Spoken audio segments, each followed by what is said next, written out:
All right, on this episode of Bare Knuckle Bowker, very excited to be talking to an individual set for one of the more intriguing fights at BKFC Hollywood for my money. A big rematch set to go down on March 20th in Hollywood, Florida, as Jeremy Smith will knuckle up and toe the line against Donald Sanchez one more time. And great having Donald on Bare Knuckle Bowker again. How are you doing, man? I'm good, bro. Thanks for having me. I appreciate you. It's good to be back. No, for sure, man. And I really get the sense that this is a tremendously important fight for you. I saw you had a post talking about how this fight means more for you than the last six, and this is someone who welcomed you into BKFC in a big way, and it just really sparked something in you that day. So this seems like a massive moment for you. This Jeremy Smith sequel clash. Yeah, man. I mean, he welcomed me into the BKFC. He was on quite a tear, I think he was ranked like 3 or 4 at that weight class at the time when I fought him. And nothing against him, but I just didn't take it like I should have, It woke me up to show me that this was what I was really looking for. I had gotten into the motion of MMA, and it was just another day. So I went into this fight, I got hit, and it woke me up. I said, "Damn, this is a real fight." So here we go, and that sparked my journey. It's interesting you say that because I feel like your opponent, Jeremy Smith, also had a similar description of the fight in a particular regard, like at least insofar as acknowledging that he had more bare knuckle specific experience prior to the first time you guys fought and factoring all that in. So it seems like he is also looking at it as like a very different Donald Sanchez he'll be facing here and kind of like, preparing accordingly. Yeah, absolutely.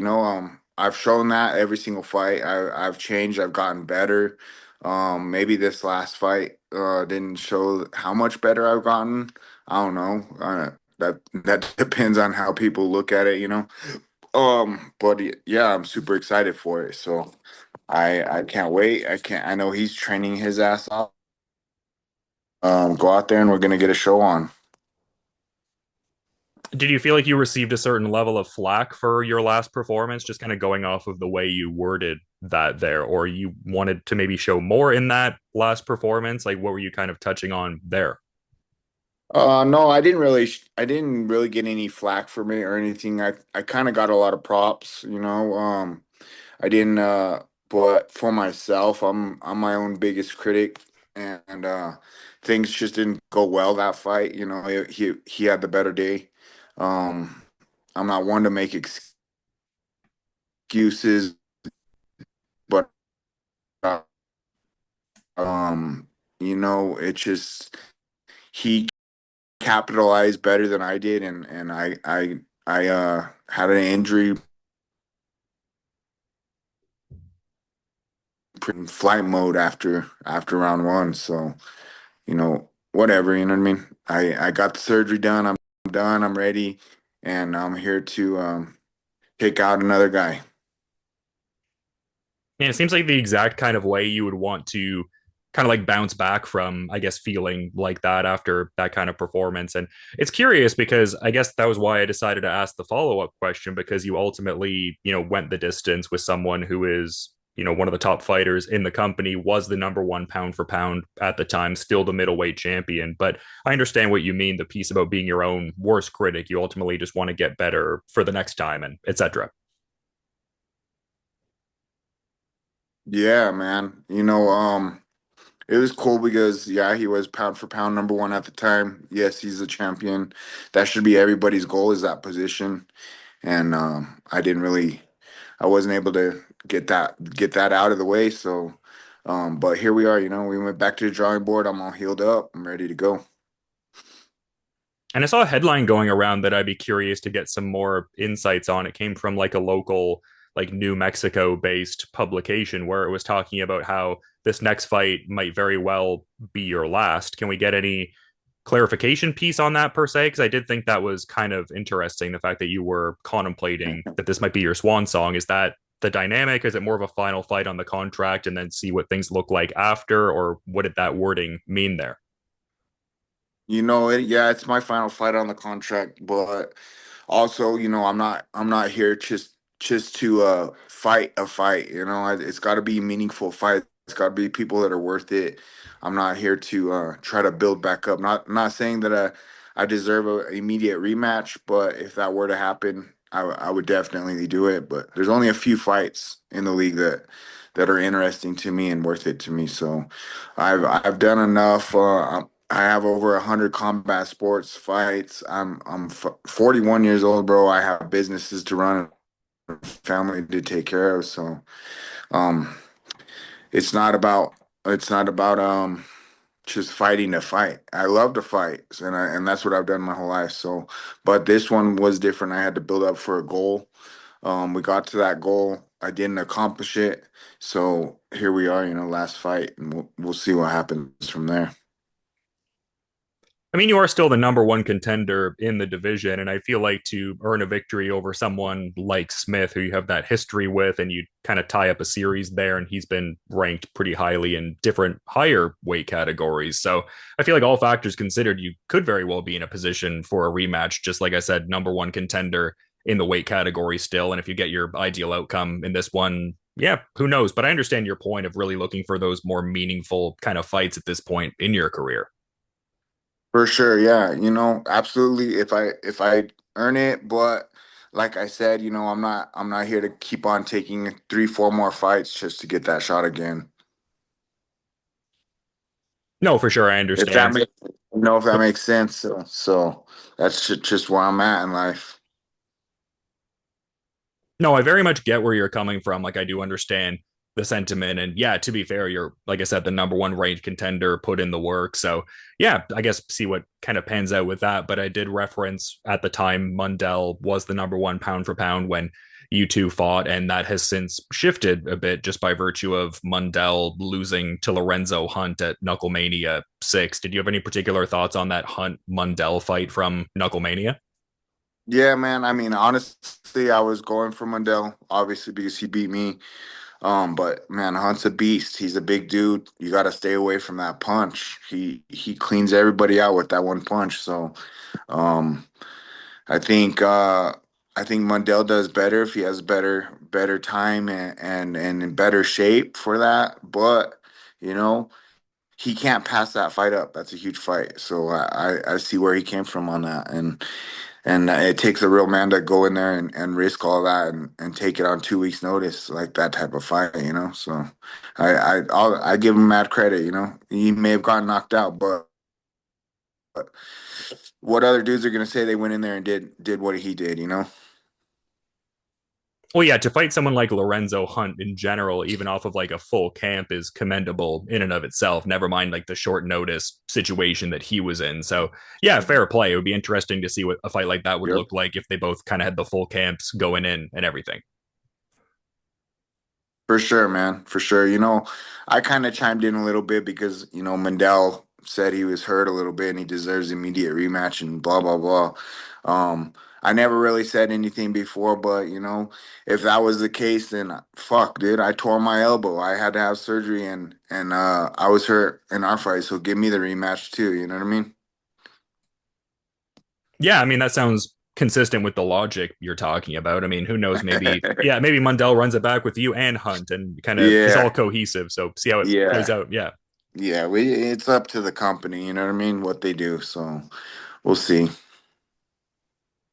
Yeah, I guess you got to focus on what's within your control and kind of just fixate on, yeah, just what you're tangibly able to kind of focus on. So I understand that. But something I kind of wanted to touch on because I spoke to Keith Jardine ahead of this, actually, that Kill Me Again film that he was so deeply involved in. And I saw you at the premiere with him and everything like that. What was that whole experience like? It seemed like a cool New Mexico lads, like Albuquerque centric kind of thing.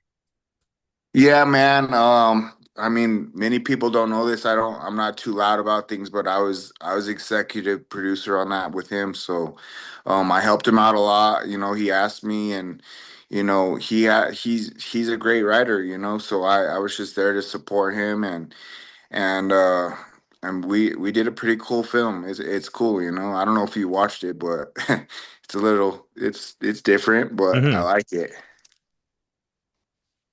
Is that something that you could see yourself doing more of? It seems like something that you very much enjoyed doing by the way you're talking about it. Is that something you'd like to pour more into in the future if those opportunities are there? I mean, if the opportunity is there and it's helping a friend, good people, I'm up for that. So I just like to help. I like to help good people, And Keith, he's an amazing person. He's a good friend. So it's just the opportunity came and I was there. So that's how that worked. Is that just kind of like a broader mentality piece you have in life in general, like in terms of like, oh, there's an opportunity there, it's being put out to me, like sure, I'll give that a try and adapt within that, and see how I do. Like it seems like there's that open-mindedness piece to it, and the I want to say gamesmanship in a way, but yeah, just I guess that idea of like someone presenting you an opportunity and it's like, oh, okay, I can figure this out and handle it the best I can. Absolutely, there's opportunities that come and they could be huge, and if you don't take them, you can say what if, just like this whole bare knuckle thing. If they called me that day and I said, and maybe next time, maybe there isn't the next time. So I'm not fond on jumping on a situation when it's there. It's so many people just kind of sit back and wait and try to wait for things to happen. You got to make things happen, man. So you got to say yes and jump forward with it. You got to take a risk. There's another saying, scared money don't make money. So um, that's kind of my philosophy. I mean, money can be made at anything. You can literally go and do anything, man, and you can make money. So I mean, you just got to work your ass off. That's all. That's how I look at it. Yeah, and it's interesting. Like, I kind of like the more reflective sort of social media posts you have because in one post it was talking about how around like 2018 ish you walked away from the thing that saved your life, and then it seemed like bare knuckle hitting you up really, I guess, got you back into just a more driven kind of like dedicated situation, like just in terms of like a stronger routine, losing weight, etc. And also another post you had talking about how you just really, I guess, like spoken out in a lot of areas of your life, and just I guess just really like having that wholesale account of your life and being aware of like who's within your general orbit and stuff like that. So yeah, it seems like you're very cognizant and conscious of those kind of pieces and stuff like that too, just being mindful of like the company you keep around you and etc. Yeah, man. I mean, you have to, the people that are around you, and I mean, who's gonna be around Keith Jardine and have an opportunity to film a movie with him? Like had I not had him in my life, and that's never gonna happen. So opportunities present itself by the people you're around too. They always say, what's that saying? That you are the five people that you hang around the most. So you gotta keep it and you gotta keep everything at an arm's length too, so everybody's looking for themselves. No, for sure. That's a good point to introduce for sure, man. But I mean, so many great fights you've had over really multiple combat sports now. I thought it was cool also, I guess, just considering what both of you have been doing in bare knuckle, the fact that you fought LT Nelson years ago in MMA and stuff like that. Like, what are your thoughts on what he's been doing in BKB and I guess his upcoming fight in April against Mark Tiffin, defending one of his BKB titles? Yeah, who was that? Sorry, you cut out on me. Oh, sorry, I was just talking about LT Nelson. He has a fight coming up in April with BKB. Yeah, man. I have a man. I actually have it up on my wall. Look, check this out. We have fight of the year. Me and LT right here, back in Yeah. 2018. Oh, awesome. Yeah, Yeah. right there. Yeah, man. So I've been fighting the best all around, man, Mm-hmm. for a long time. I just saw a post yesterday that the one guy that beat me in boxing pretty bad, Austin Ammo, he's fighting for the WBC title here coming up in March as well. So man, I've only been in there with the greats, that's for sure. Yeah, across multiple divisions too. Like it's a very interesting ledger because it goes across so many weight categories. Like I was, I guess, seeing a separate post where you were talking about how you won your first title at 185, but then you even got to a point where there was like talks of cutting to 135, which is pretty wild considering, the divisions you fought in and just, yeah, some of the people on the Yeah. resume like Kawajiri and like Hatsu Hioki and stuff like that. I was like, man, this guy's been around like just across all the divisions too. Yeah, man, it's crazy. It's cool you have the knowledge of that. When I fought Hioki, he was ranked number one in the world, and when I fought Kawajiri, he was ranked number two in the world. And that was before, at the time when it wasn't UFC taking over everything, and they have their own rankings. That was when it was really world rankings, and it wasn't all this BS UFC rankings. So, I mean, I haven't fought. If you look into it, you could see it's there.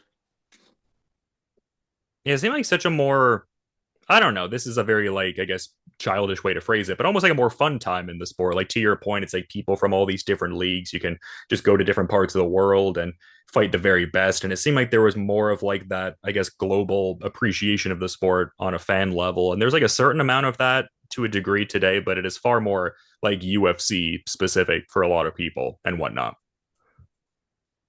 Yeah, man, it's I call it Americanized, people that are real fans like yourself know the information and they research and see that, so it's cool. I have respect for that, man.